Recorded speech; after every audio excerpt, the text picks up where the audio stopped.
Namanya orang Nasrani itu ibadah di gereja, bukan di tempat lain. Terus? Ini kalau ibu bilang ini bukan gereja, berarti ibu nggak sah ibadah di sini. Nggak masalah. Bapak mau sah atau enggak? Tuhan kan yang tahu, Pak. Buat kami ini keberatan. Ruginya Bapak apa? Apa Pak ruginya? Aku prihatin dengan kondisi negara kita sekarang karena dalam satu sisi kita mengklaim bahwa kita semakin maju, semakin demokratis, semakin dipandang tinggi. Tapi di dalam negara kita sendiri, kita menjatuhkan satu sama lain, meremehkan satu sama lain, bahkan menyakiti satu sama lain secara mental dan fisik hanya karena perbedaan agama atau kepercayaan. Dan itu jauh dari nilai-nilai kita sebagai negara. Coba Pancasila, pertama apa? Ketuhanan yang Maha Esa, artinya bukan hanya satu agama yang benar, yang lain salah. Artinya kita harus memiliki kepercayaan terhadap Tuhan, tapi walaupun begitu kita menghargai satu sama lain, walaupun mungkin kepercayaan kita, agama kita berbeda. Karena Bung Karno pernah mengatakan, tidak ada ketuhanan yang Maha Esa jika tidak ada kemanusiaan. Kalau kita sesama manusia tidak bisa menghargai dan mencintai satu sama lain dan merespek cara berpikir satu sama lain, bagaimana kita bisa mengklaim bahwa kita adalah makhluk yang mencintai Tuhan? Ya. Dan lagi-lagi mungkin aku salah satu manusia beruntung di dunia karena dalam keluargaku sendiri aku melihat bahwa perbedaan kepercayaan atau agama bukanlah suatu hal yang akan menghambat perkembangan kita sebagai manusia. Mama aku 4 bersaudara. Ayahnya dulu adalah Jenderal Angkatan Udara, ibunya ibu rumah tangga. Ayah mamaku Katolik, ibu mamaku Islam. 4 bersaudara, 2 Islam, 2 Katolik. Tapi mereka saling menghargai dan itulah Indonesia sebenarnya. And that's our country's identity. Kita harusnya saling menghargai satu sama lain. Di saat dimana banyak korupsi terjadi di negara kita, banyak kekerasan terjadi, banyak ketidakadilan terjadi, kenapa yang kita pikirkan malah perbedaan di antara kita? Cara kita untuk maju adalah belajar dari perbedaan satu sama lain, bekerja sama agar kita bisa maju bersama-sama. Dengan adanya konflik dalam negara kita nggak akan bisa sepenuhnya maju dan dihargai oleh bangsa-bangsa lain. Dan keresahan terbesar aku saat membuat pidato itu adalah karena aku sangat kecewa dengan banyaknya orang-orang yang berkuasa, yang memiliki kekuatan, mau itu secara sosial atau finansial, mengatasnamakan Tuhan dan menggunakan agama untuk kepentingan mereka pribadi. Dan ini sebuah masalah besar ya, dan makanya aku mengaitkan pidato aku dengan suatu pepatah yang dikatakan seorang filsafat, René Descartes. Dan ini membuat segalanya semakin jelas. Nggak hanya René Descartes yang melakukan ini, tapi baru seminggu yang lalu aku membaca buku Leviathan oleh John Locke. Ini dua-duanya adalah philosophers yang sangat besar ya, yang mengatakan manusia itu terbatas.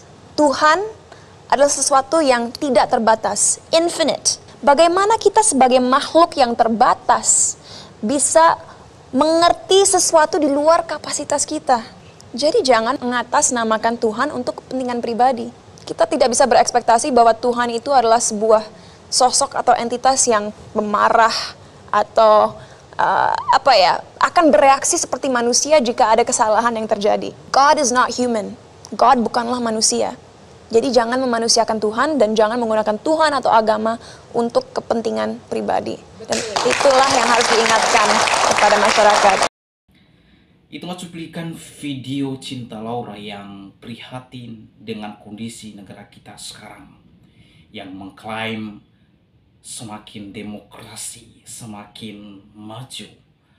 Namun di sisi lain saling menjatuhkan satu sama lain, saling meremehkan antara satu sama lain, dan bahkan ada yang menyakiti antara satu sama lain secara mental, batin, dan secara fisik hanya oleh perbedaan agama.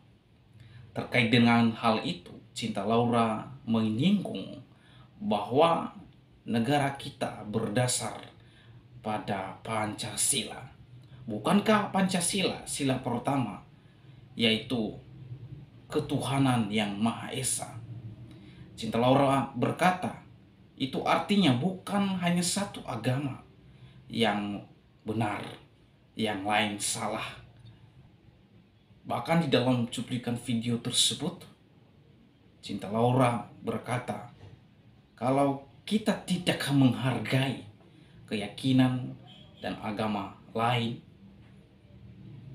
bagaimana mungkin kita mengklaim bahwa kita adalah orang yang mencintai Tuhan? Jadi Cinta Laura memberikan satu contoh terkait dengan keluarganya sendiri, di mana keluarganya sangat menghargai perbedaan antara umat beragama. Keluarganya sendiri ada yang Islam, ada yang Kristen, namun keluarganya hidup berdampingan, saling menghormati, saling menghargai, saling menjaga, saling memelihara antara satu dengan yang lain. Jadi Cinta Laura mengklaim bahwa sebenarnya itulah Indonesia. Ya. Di akhir diskusinya, ia berkata, jangan ada orang yang mengatasnamakan Tuhan di dalam kepentingan pribadinya sendiri. Jadi ada banyak orang mengatasnamakan Tuhan dengan tindakan-tindakan yang dia lakukan. Dan ada juga yang menganggap bahwa dirinya sudah tahu, sudah paham, dan bahkan dia dipakai oleh Tuhan untuk melakukan aksinya. Namun aksinya, bahkan tindakannya, membuat orang lain merasakan kerugian, terlebih-lebih antar umat beragama. Jadi di sini kita diajarkan bahwa kita harus menghargai, memelihara, menjaga, dan saling bahu-membahu, saling tolong-menolong, karena kita adalah sesama manusia. Jadi di sini saya simpulkan bahwa apapun perbedaan kita, terutama di dalam perbedaan agama dan keyakinan, wajib dan patut kita menghargai, menghormati antara satu dengan yang lain. Dengan sikap seperti inilah Indonesia terus maju dan terus dipandang dan bahkan terkemuka di dunia luar. Kiranya video ini menjadi berkat untuk kita semua dan melihat sesuatu yang baru terkait dengan